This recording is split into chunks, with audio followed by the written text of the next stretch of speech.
Habang tumatagal, tila nagiging transparent na akong anino na lamang sa pamamahay namin. Hanggang sa makatanggap ako ng tawag mula sa ospital. Nadisgrasya raw si Henry. Nakaidlip yata siya habang nagdadrive, kaya muntik na siyang mabangga ng nakasalubong na bus. Mabuti at nakapag-brake yun at binusinahan siya. Pero dahil sa gulat, naisagad pa niya ang kabig sa kaliwa, kaya bumangga yun sa puno. Wala naman siyang malalang pinsala, pero na-damage ang mata niya at hindi na siya makakapag-drive ng maayos. Kaya naman, napilitan siyang kumuha ng personal driver. Balak ko sanang doon ako maghahanap ng driver sa mga pinsan ko sa probinsya. Pero dahil sa hindi nga ako kinakausap ng asawa ko, kaya hindi namin yon napag-usapan. Isang araw, may nag-doorbell sa gate namin. Nasa sala lang noon si Henry dahil kailangan pa niyang magpahinga ng at least 2 months para gumaling ang mga sugat niya mula sa aksidente. Angela, pasuyo ng gate. Baka yan na yung hinihintay ko. Oo, be. Mahinang sagot ko pa at agad na akong nagtungo ng gate. Pagbukas ko ay isang lalaking nasa katamtamang tangkad ang naroon. Kayumanggi ito at matipuno. Ano po yon? Ako si Renato, pinsan ni Henry. Inaasahan niyang pagdating ko dahil siya mismo ang tumawag sa akin. Okay, sige. Halika, tuloy ka po sa loob. Wika ko at dinala siya sa sala. Pagkalapit, nagkamayan sila ni Henry. Sir Henry, kumusta ka na? Ayos lang na to. Pero heto, kailangan pang magpagaling ng mga sugat. Ano, ayos na ba sa'yo ang lahat ng pinag-usapan natin? Oo, sir. Sagot ng lalaki. Nato, si Angela, asawa ko. Angela, si Nato, second cousin ko galing Pangasinan. Magmula ngayon, dito na siya titira sa atin dahil magiging personal driver ko siya. Hindi na ako pwede pang mag-drive sa ganitong kondisyon ko. Hi ma'am, magandang araw po. Wika ni Nato. Hello sa'yo, Nato. Tipid ko namang sagot. Muling nagsalita si Henry. Angela, pakidala si Nato sa kwarto sa may likuran. Yung dating maid's quarter doon. Yun ang magiging kwarto niya. Nato, kung anong pagkain namin rito ay pwede mo ring kainin. Pwede kang magbukas ng ref anytime kapag nagugutom ka. Salamat, sir. Sagot ni Nato. Tapos, dinala ko na sa likuran. Napapaisip ako na bakit sir ang tawag ni Nato kay Henry. Magpinsan naman sila. Kaya noong naroon na kami sa likod bahay, itinanong ko yon kay Renato. Nato, bakit sir ang tawag mo sa kanya? Di ba magpinsan naman kayo? Bakit hindi kuya? Hindi ko alam, ma'am eh. Sir na kasi ang tawag sa kanya ng mga magulang ko. May lupain kasi yan si Sir Henry sa lugar namin na may tanim na puro puno ng mangga. Kami ang bantay roon. Kaya masasabing tauhan niya ang buo naming pamilya. Kaya sir na ang tawag namin sa kanya simula pa noong una. Okay. Sagot ko pa. At kahit ayoko sanang magpatawag ng ma'am kay Renato, wala akong magagawa. Ayoko namang isipin ni Henry na masyado akong nakikipaglapit kay Nato. Kaya ayokong magpatawag ng ma'am. Makalipas ang 3 buwan, balik na si Henry sa kanyang daily routine na pagbunta sa office niya. Inihahatid rin siya roon ni Nato. At pagkatapos, uuwi ng bahay si Nato. Aalis na lang siyang muli kapag nag-text na si Henry sa kanya na magpapasundo na. Habang tumatagal, tila lumalabo na ang relasyon namin ni Henry.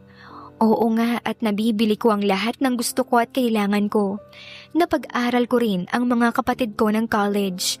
Ang mga magulang ko naman ay natubos na ang palayan namin. Tapos may negosyo na rin na bigasan sa bayan. Kaya hindi ko na rin pinoproblema ang buhay nila. Kung nawala ang mga problema ko sa financial, ibang problema naman ang pumalit. Hindi ko na mahanap ang kahalagahan ko bilang tao o bilang isang babae. Halos hindi na ako tinitingnan ni Henry. Madalas na rin siyang hindi umuuwi ng bahay. Si Nato lamang ang umuuwi. Nato, nasan si Henry? Bakit hindi na naman siya nakauwi? Nasa Pampanga po siya, ma'am. Doon ko siya inihatid kanina. Ha? Anong meron doon? Magtatayo raw siya roon ng third branch ng store niya. Kaya minomonitor niya madalas ang construction ng storefront at storage sa likuran.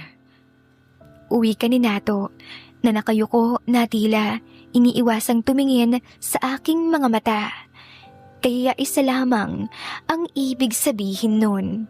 Nagsisinungaling siya. Pero ganoon pa man, wala akong magagawa.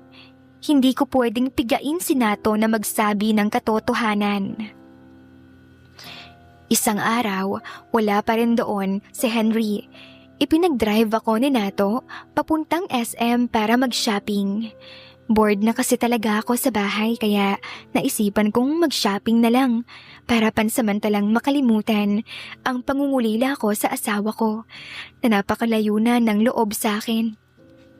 Inabot na kami roon ng gabi kaya noong pauwi na ay sabi ko, "Tara Nato, samahan mo na lang ako, mag-bar tayo." Naku, ma'am, hindi yan magandang ideya. Malalagot tayo niyan kay Sir Henry. Bakit? Ipapaalam mo ba? Pero ma'am, Wika niya na wala namang sinabing karugtong. Nato, malapit na akong mabaliw sa sitwasyon ko sa buhay, sa bahay. Hindi ka bulag. Kaya malamang nakikita mo kung gaano kalamig yung pagkikisama sa akin ni Henry. Gusto ko lang makalimot, kahit ilang oras lang. Hindi na siya sumagot pa at nagsimula ng mag-drive. Noong mapadaan kami sa bahaging may mga bar, ay sabi niya, okay na ba yan sa'yo? Walang problema sa akin, kahit saan, basta may alak. Pagkapasok nga namin, ay nag-order ako ng seafood pasta, sisig, buffalo wings, tapos 2 bucket ng Red Horse. Bakit 2 ang in-order mo? Kasi 2 tayo. Naku, ma'am, hindi ako pwedeng uminom ng marami. Dahil ako ang magdadrive, di ba? Di ako ang iinom ng marami. Nakita kong iiling-iling na lang siya at kumuha noong pasta at nagsimula ng kumain. Hindi ko alam dahil noong nalasing na ako, hindi ko na napigilan ang emosyon ko. Umiyak na ako ng umiyak habang panay ang sabi ng mga hinanakit. Hindi ko alam kung naririnig ba ni Renato lahat ng sinasabi ko dahil ang ingay noong bandang tumutugtog sa harapan. Hanggang sa mag-blackout na ako. Noong muli akong magkaroon ng ulirat, nasa gitnang bahagi ako ng sasakyan namin na SUV. Nato, anong nangyari? Bakit wala tayo sa loob ng bar? Lasing ka nang masyado, ma'am. Uuwi na tayo. Teka lang, Nato. Huwag mo namang munang paandarin ng sasakyan. Nasusuka ako. Wika ko, sabay bukas ng pintuan at doon din mismo sa gilid ng kotse, sumuka. Mabuti na lamang at nasa pinakagilid ng parking area ang pinagparkingan namin. Kaya pader na ang kaharap ko. Bumaba naman siya at marahan akong tinatapik sa likod para mapagaan ang aking pagaramdam. Muli ko namang naalala ang mga hinanakit ko kay Henry. Bakit ba ganoon sa akin si Henry? Hindi ko naman ginustong makunan ako. Paano kami magkakaanak muli kung halos ayaw niya nang madikit pa sa akin? Nato, sabihin mo nga sa akin, pangit na ba ako ngayon? Malayo na ba ang itsura ko sa mga wedding pictures namin? Naku ma'am, huwag niyong sisihin ang sarili niyo. At kung ang ganda ang pag-uusapan, mas maganda pa kayo kaysa sa mga kadalagahan ng mga kolehiyala. Para nga kayong hindi umiidad eh. Tanga lang si Sir Henry na hindi kayo pinapahalagahan. Hindi pinapahalagahan ang kagandahan at kabataan niyo. Sayang kayo ma'am. Sayang ang ganda at talindog niyo. Napatitig ako sa kanya pero umiikot ang paningin ko sa sobrang hilo sa alak kaya muli na akong sumandal sa upuan. Lumapit naman siya sa akin at kinabitan ako ng seatbelt tapos nakatulog na ako. Nagising na lang ako noong naroon na kami sa bahay. Buhat-buhat niya ako at inilapag sa kama sa kwarto. Sabi ko sa kanya, "Nato, totoo bang sinabi mo kanina na nangihinayang ka sa ganda at alindog ko?" Oo naman ma'am. Sayang talaga. Eh bakit hindi mo pa kinabangan? Matagal na rin akong hindi inaasikaso ni Henry. Kaya siguradong malaki ang maitutulong mo sa akin kapag ginawa mo yung sinasabi mong pakinabangan. Wika ko at bigla kong hinila ang batok niya dahil sa ginawa ko mukhang doon na napatid ang huling pisi ng pagtitimpi ni Nato. Binasag na namin ng sabay ang pader na pumapagitna sa amin bilang amo at tauhan. Sa gabing yun, muli kong naramdaman na isa akong babae, isang mahalagang nilalang na dapat kinakalinga at pinapahalagahan. Na naramdaman ko lamang dati kay Henry ng maiksing panahon. Kinalimutan ko panandalian ang pangako ko kay Henry na sa kanya lamang ako. At ang pangako ring binitawan ko sa sarili ko na wala ng ibang lalaki pa ang makakapamasyal sa pagmamay-ari kong teritoryo maliban sa asawa ko. Noong umalis na si Nato sa kwarto ko, muli akong nakatulog. Nagising na lamang ako dahil sa paghapdi ng aking sikmura. Bumangon ako at naupo sa kama. Una kong inisip ang mga nangyari noong gabi. Pero inagaw ang atensyon ko ng malalakas na pitik ng mga ugat ko sa sentido. Parang may nag-contraction sa loob ng utak ko na gumagamit ng jackhammer dahil sa lakas ng pintig at tila kalembang na makakabasag ng ulo sa sakit. Dali-dali akong bumaba para makainom ng gamot.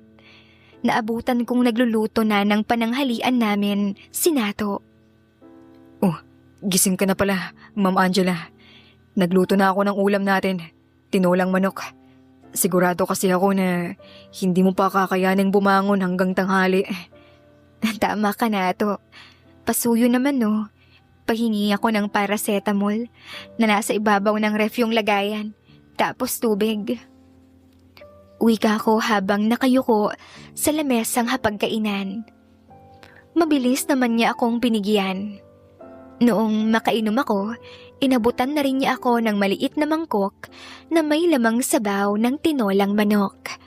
Pinilit kong higupin yon para maibsan ang kalam ng aking sikmura. Nagpalipas muna ako ng 1 oras para tumalab ang gamot bago kami nagtanghalian. Magmula noon, madalas na naming pagsaluhan ang bagay na mali.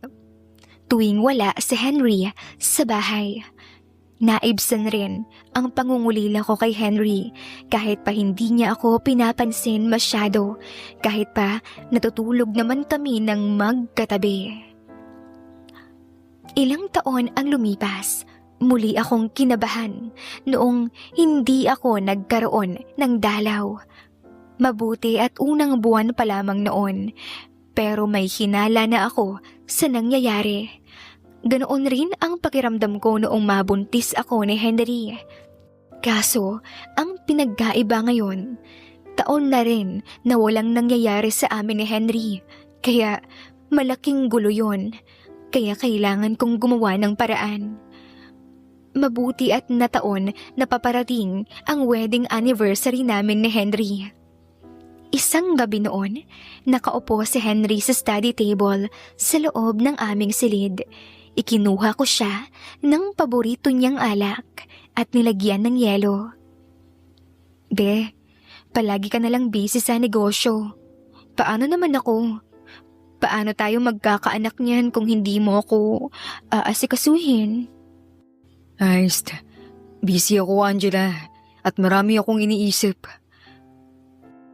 Galing ako sa doktor kahapon para sa aking regular check-up. 100% healthy ang condition ko. At kung may balak daw tayong magkaanak, ito ang perfect timing. Angela, takot na akong umasa. Masakit. Masyado akong nasaktan noong makunan ka. Kaya ayoko nang maulit pa yun. Pero be, mas lalong mawawalan tayo ng tsansa kung hindi natin susubukan. Wika ko at pilit siyang nilalambing. Mabuti nga, nadala naman siya. At sa gabing yun, may nangyari nga sa amin. Kinabukasan, medyo mas maganda na ang gising niya. Hindi na siya nakasimangot kapag tumitingin sa akin. Siguro naaalala niya ang ginawa kong effort kagabi. Makalipas ang 1 buwan ay doon na ako bumili ng pregnancy test at tama nga ako, nagpositibo yon. Inilagay ko sa box at ibinalot sa gift wrap. Noong dumating siya, sinabi ko sa kanya, "Happy anniversary, be." Sabi naman niya, Ayos, hindi pa yun ngayon, no? Sa Sabado pa. "Oo nga, pero pwede naman sigurong magbigay ng regalo in advance, di ba?" Ano naman yan? Wika niya na nakakunot noo. Paano mo malalaman kung hindi mo bubuksan, di ba?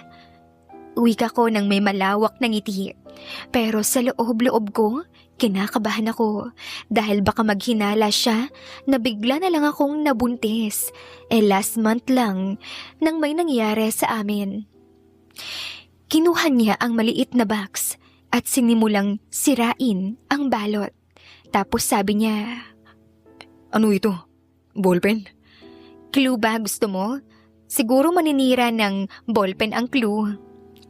Tapos, dahan-dahan niyang binuksan ang parihabang box at doon na biglaang nagbago ang kanyang mood nang makita ang pregnancy test sa loob na may 2 guhit. Hindi siya nagsalita, pero agad niya akong niyakap, pero hindi mahigpit. Naupo siya tapos umiyak. Lumapit naman ako sa kanya, saka niyakap siya. Nakaupo naman siya sa kama habang ako naman nakatayo sa kanyang harapan. Tapos noong makarecover na siya sa kanyang pag-iyak, sabi niya, Be, ingatan mo to ng mabuti ha. Ito ang buhay ko. Ang magpapatuloy ng apelyido ko at makikinabang sa lahat ng pinaghirapan ko. Magmula noong gabing yon, tila ibang Henry na ang nakasama ko sa bahay. Masayahin, maalalahanin, at higit sa lahat, may oras na sa akin palagi. Sinabi ko sa kanya na marami akong pinsan na mga nasa edad 25 to 28 lamang na marunong ding mag-drive. Baka gusto rin niyang bigyan ng pagkakataon na makapagtrabaho. Pumayag naman siya at pinauwi na sa Pangasinan si Renato. Hindi ko rin naman sinabi kay Renato na may nabuo kami sa ginawa namin. Dahil magmula noong maghinala ako na may nabuo kami, itinigil ko na ang ginagawa naming lihim. Dito ko na rin pinatira sa Quezon City ang 2 kong kapatid, kaya may mga kasama na kami sa bahay. At kahit wala si Henry sa bahay, kampante siya dahil kasama ko naman ang 2 kong kapatid. Sa mga nakakarinig ng aking kwento, maaari niyo akong husgahan sa ginawa ko. Pero tao lang din naman ako. isang babaeng nangulila sa kalinga ng asawa ko. Kaya ako nagawa ang pagkakamaling yon. Ayun, my loves, isa na namang exciting na kwento ang ating natapos. Sana ay inyong nagustuhan. My loves, kung hindi ka pa nakapag-subscribe sa channel natin, mag-subscribe ka na agad ngayon. Mahalaga sa akin yon, my loves.